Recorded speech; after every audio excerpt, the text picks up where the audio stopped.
Hi, this is Pan-tastic. I haven't done any uploads in a while. Having a bit of a relapse, I think. It's just, my motivation is down to 0. Housework that's just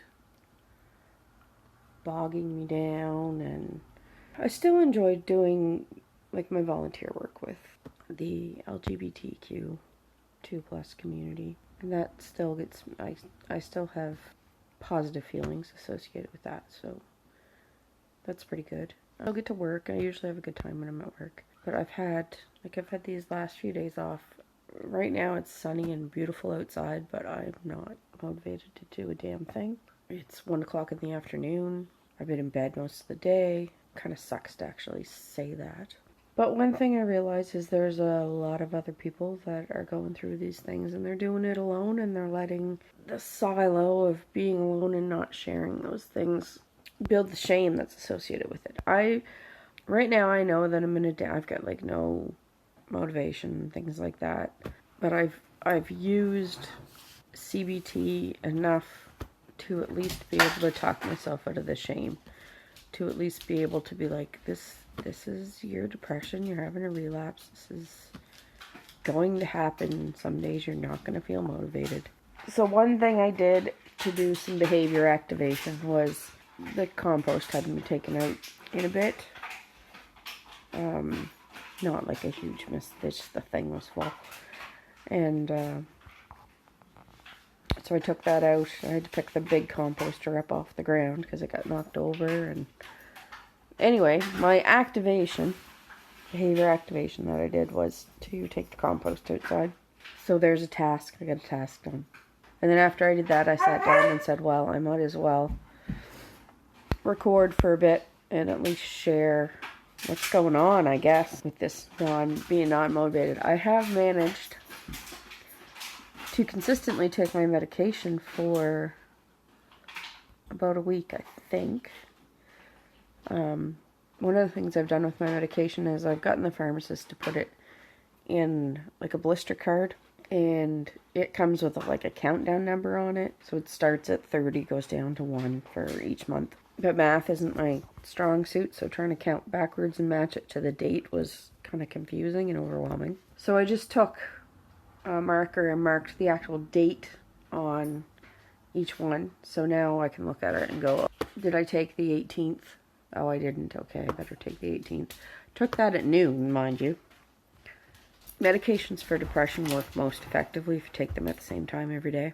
And something that I had noticed that was happening was I would go 3 or 4 days without taking any. So I'm in this in-between phase right now. Pretty much until I consistently take it for a little bit more, that motivation part's not going to be there because my medication isn't being as most effective as it can be. So I've consistently taken it for about a week now. Probably another week or 2. And I'll be able to get back to where I was. A couple of weeks ago, I rancid, and this is the problem that I have, is I will spend a crazy amount of time on a room and get it perfect, or close to perfect, and it doesn't take, I'm a family of 4, 2 of them are teenagers, it takes no time at all for a place to get messed up. And take it all personally, and that's because I haven't been taking my medication consistently. Because I turn it into a crazy, I shouldn't say the word crazy, that's kind of, that doesn't help the stigma of mental health. Don't do that. So what I end up doing is I pour my blood, sweat, and tears into getting a room clean. And then as soon as I can go to work for a day, and it's what I would say was messy again. And then I start feeling like, I start taking that personally, like the way you treat the kitchen is the way you're treating me. It's not rational. Not rational at all. But it's one of those lies that depression likes to tell you.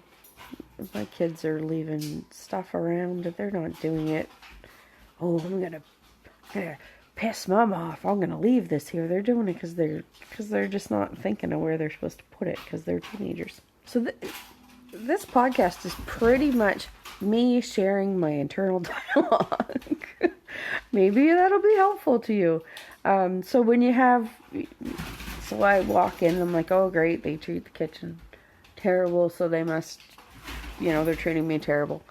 And that's what you do. You sit there and you think about it and you go, well, do you really think that your 17-year-old kid with ADHD and short-term memory problems is developing a conspiracy against you to make your kitchen dirty? So yeah, that's what you explore those thoughts and you get to practice. It takes a lot of practice. I can do it really quick now, like even in just the dialogue that I just pretty much had on the phone. These are my innermost secret thoughts, guys. But maybe it's not a kitchen for you. Maybe it's, I don't know, something else. I don't know what, but when those cognitive distortions start coming, then, yeah, when you're in a low place, they're easy to believe, even though they're not true. But anyway, so now I can check off that I recorded a podcast. I might get it edited today, might not, who knows. I'll probably just do a quick edit, take the silences out, and just leave everything else. Most people that have given me feedback like the, just the raw openness of of me just basically talking through shit. So, I think the nice thing about the podcast is, like, you can sit there and throw that on your iPad or whatever, or iPhone or whatever device you have. Stick those earbuds in, nobody needs to know what you're listening to, and you can just kind of relate, I hope relate, and it's the reality. That's the big thing with life. Instagram, I don't know what you call it, Instagram culture, whatever. You see the best of everybody on social media, right? They've taken 115 photos, and the one that looks good is the one they're going to put on Instagram. Being someone with a passion for photography, that's what you do, right? People say, oh, you're such a great photographer and your pictures are so great. Well, I've got about 1,000 of them that I've trashed because they were out of focus, or this was wrong and that was wrong. So just because you're good at something doesn't mean you're good at it every single time you do it. And I think that we've become a culture where we hide all our imperfections from each other, and that kind of sucks because everybody's struggling with something. Vulnerability builds connection. I think it was Brené Brown that said that. And it really does. Like, when you're vulnerable, when you're honest, it leaves space for empathy. And it leaves space for, I experience that too. That's something I think we're missing a lot in the world. I don't know. My life is easier if I'm just out there and vulnerable. I don't know if it's because I'm over 40. I don't know what it is. But this, I would never have done this when I was 20. Oh God, no. To put my stuff out there for people to listen to? Oh, that'd be devastating. That'd be social suicide, as they would call it. I don't know what they call it now. Sorry for the yawn. But yeah, I don't know. I hope you listened and learned and be vulnerable with somebody. Be smart. Don't be vulnerable with some assholes gonna just put you down. Find someone you trust. And that takes time. Don't just go spilling your story out to the first person that'll listen. That will scare them. They will run away. But little pieces of vulnerability, it builds connection. My dogs are wanting attention and connection right now.